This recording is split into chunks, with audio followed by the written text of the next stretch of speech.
V teh težkih in čudnih časih je vsaka lepa novica še lepša in tako smo zelo veseli, da so se med letošnjimi nagrajenkami priznanje Zlata hruška znašle kar 3 knjige založbe Mladinska knjiga.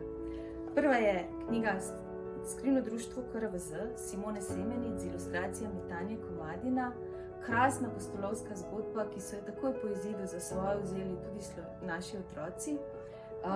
Bila je nagrajena z Modro ptico, doživela je tudi že žepna izdaja. Druga knjiga je 35 kil upanja Ane Gavaldar, francoske avtorice. Zelo smo veseli tega priznanja, predvsem zato, ker je tudi to roman, ki se je na nek način med mladimi bralci že prijel, prinaša pa zelo pomembno sporočilo za te čase, in sicer, da šolski uspeh ni najbolj pomembna stvar v življenju. Roman je prevedel Boris Jukić. No, tretja knjiga pa je tale krasna knjiga Čebele, poljskega avtorja Piotra Soče, v prevodu Staše Pavlović, ki jo je uredila kolegica Irena Matko-Lukan.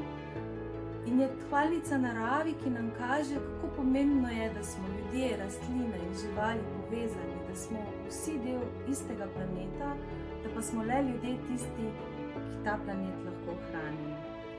Zdaj, priznanje Zlata hruška je z letošnjim letom postala vseslovenska stanovska nagrada slovenskih knjižničarjev in pomembno priznanje tudi našemu delu.